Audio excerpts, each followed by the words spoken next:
Here is your lesson on 8.1 Law of Sines. Now, when we're solving triangles and they are not right triangles, we have two methods to solving them. We have law of sines and we have law of cosines. So today what we're dealing with is law of sines. Law of sines deals with a ratio of sine of your angle measurements with its corresponding sides. So with law of sines, you really need to pay attention to having an angle measurement and its corresponding side to set up these ratios. Law of sines can be used with these triangles. You have your angle side, you have angle side angle, or you have angle side side. Your angle side side triangles are a little bit of a pain to solve because you could have one solution, you could have no solution, or you could have two solutions. So you have two triangles that might work for your angle side side triangles. Alright, so let's go ahead and use law of sines to solve a triangle. So we want to solve triangle ABC where beta is 20 degrees, gamma is 31 degrees, and side B is 210. So I'm going to go ahead and start by drawing my triangle. I'm going to put my alpha down here, beta, which we know is 20 degrees.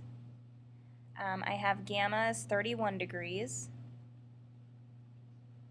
And then side B is opposite beta. Side A is opposite alpha, and side C is opposite gamma. So since we do have these two angle measurements, we can actually solve for alpha right away.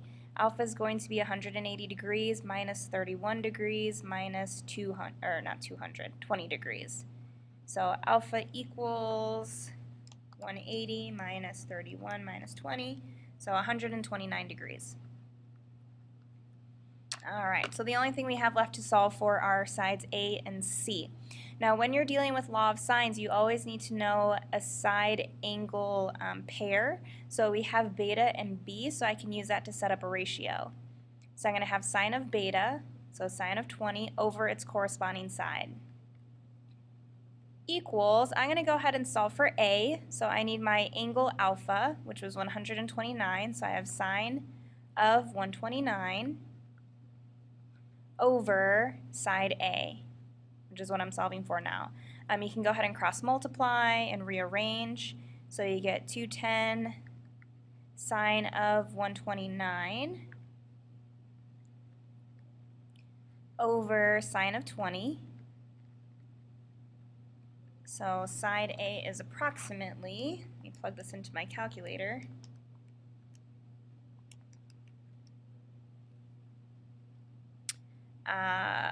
477. This I'm rounding to the nearest whole because this side was rounded to the nearest whole. So I have my side A, and then finally I need to solve for side C. I'm going to go ahead and use the same angle side pair that we know. So I have sine of 20 degrees over 210 equals sine of gamma, which was 31 degrees, over side C. And again, I'm cross multiplying and arranging. So I have 210 sine of 31 degrees over sine of 20 degrees, and side C equals, let me plug it in,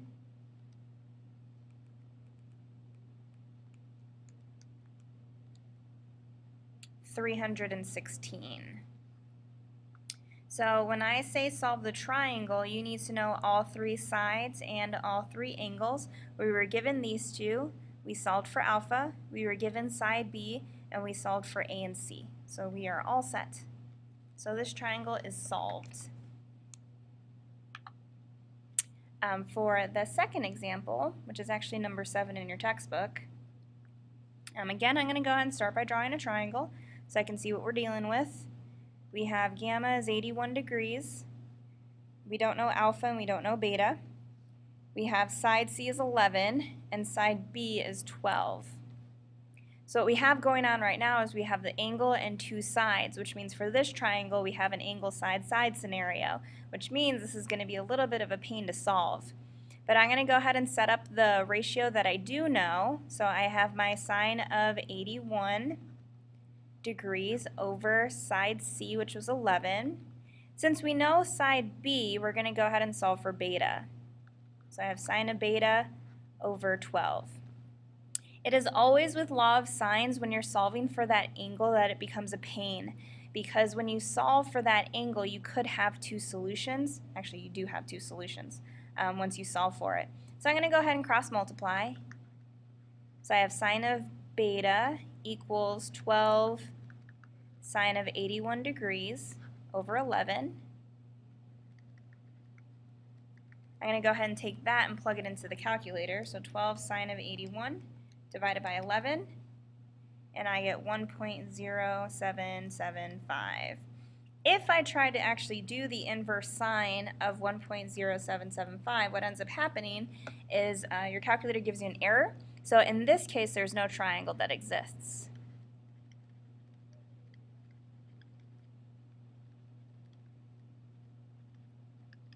So we don't have a triangle that actually has this angle measurement for your gamma, this side for C, and this side for B that actually exists. So with your angle side-side scenarios, when you have two sides and an angle, you have three possible triangles. You could have no triangle, you could have one triangle, or you could have two triangles. So that is why they are a pain to solve. Let's go on to the next one. This one I'm going to go ahead and set up. So I have gamma, which is 53 degrees 20 minutes. I had side A, which is 140. I'm going to go ahead and put that as alpha.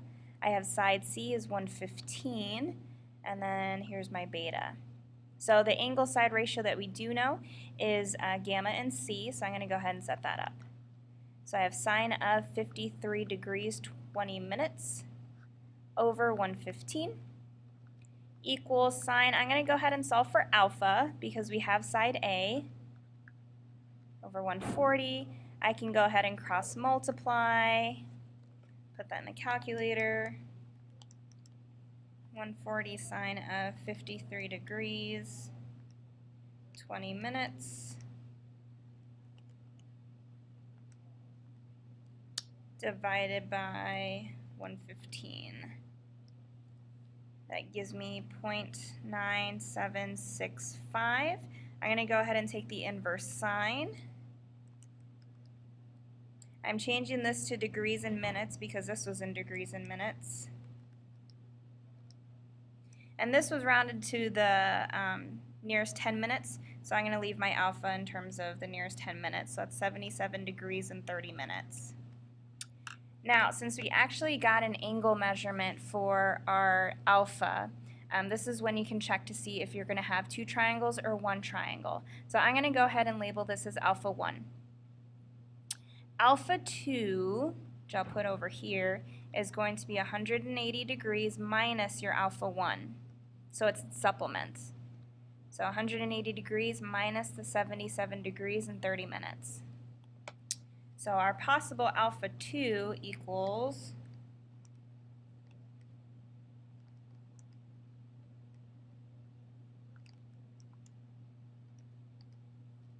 whoops.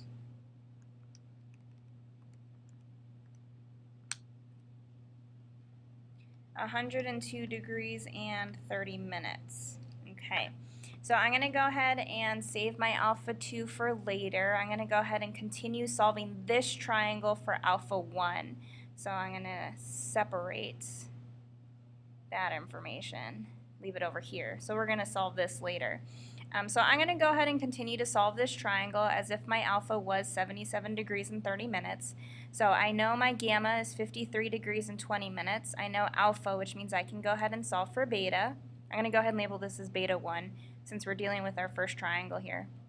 So beta 1 is 180 degrees minus the 77 degrees 30 minutes minus the 53 degrees and 20 minutes.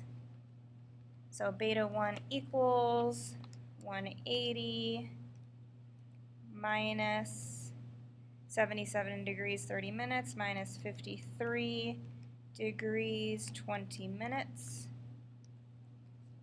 I'm going to go ahead and change that to degrees, minutes, and seconds.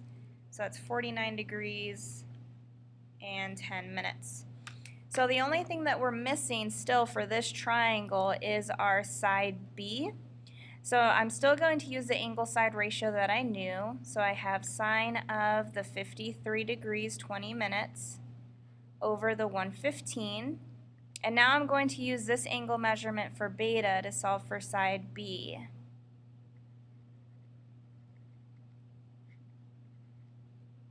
I can cross multiply and solve for B, and B gives me 115 times sine of 49 degrees and 10 minutes divided by sine of 53 degrees 20 minutes.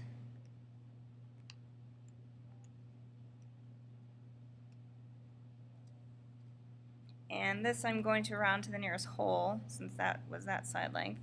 So this will be 108.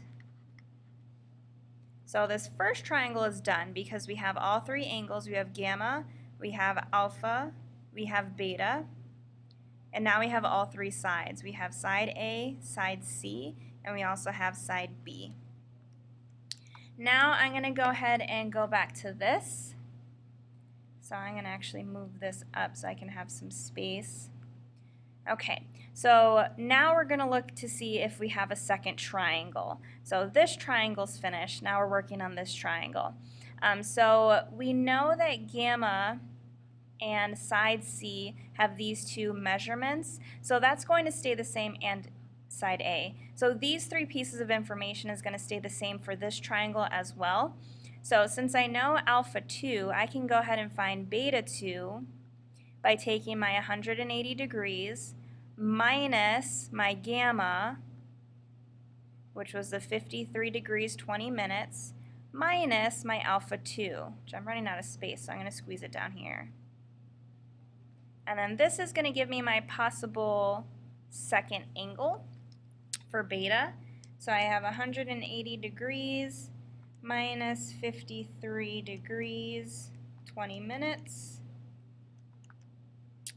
Minus 102 degrees and 30 minutes. I'm going to go ahead and change that to degrees, minutes, and seconds. And that gives me 24 degrees and 10 minutes. Now, when you're solving for this last angle for your second triangle, the second triangle actually exists because we did get a real angle measurement for our third angle.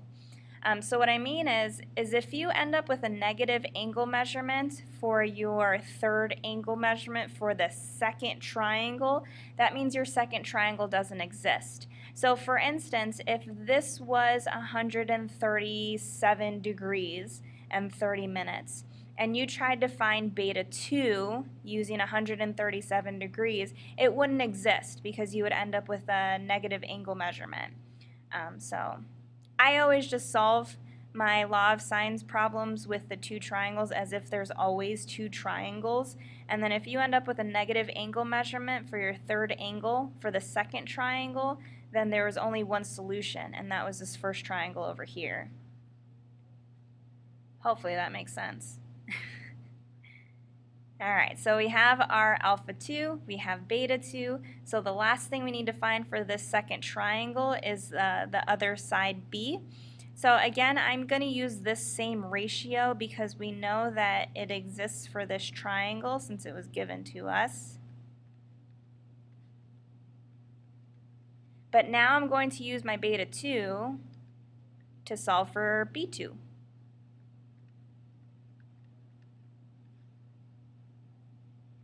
Little b2. Let me go ahead and label that as b1. Alright, so I'm going to go ahead and cross multiply and solve. Divided by sine of 53 degrees, 20 minutes. And that gives me 59 for the side length.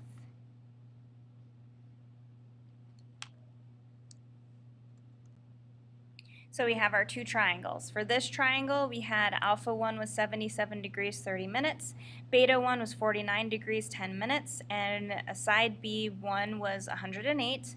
For our second triangle, we found alpha 2 by taking 180 minus alpha 1, Beta 2 we solved for by taking 180 minus the gamma, because that's the same for both triangles, minus my alpha 2. And then B2 we solved for by using our ratio of gamma with C with sine of beta 2 over side B2. So there's our two triangles for the law of sines. All right, word problems. So a cable car carries passengers from point A, which is 1.2 miles from point B at the base of a mountain. So 1.2 miles. The angles of the elevation of P from point A to B are 21 degrees and 65 degrees respectively. So there's your 21 degrees, there's your 65 degrees. Approximate the distance between A and P. So we need to find this first. I'm going to go ahead and label this as X. So we have this angle measurement, and we also have this side. We want to find this side, so using law of sines, we need to know its corresponding angle measurement. Well, we know this is 65 degrees, which means we can solve for this angle measurement by subtracting 65 degrees from 180 degrees. So that makes this 115 degrees. Since we know this side length, we also need to know the angle that's opposite that. So we also need to find this angle measurement. So I can go ahead and take my 180 minus the 21 degrees down here, minus the 115, and that gives me this angle measurement of 44 degrees. So for part A, I can set up my angle side ratios. So I have sine of 44 degrees over 1.2 equals sine of 115 over x, because that's what we're solving for. And then I can cross multiply and solve. I'll do 1.2 times sine of 115 divided by sine of 44, and that gives me approximately 1.6 miles.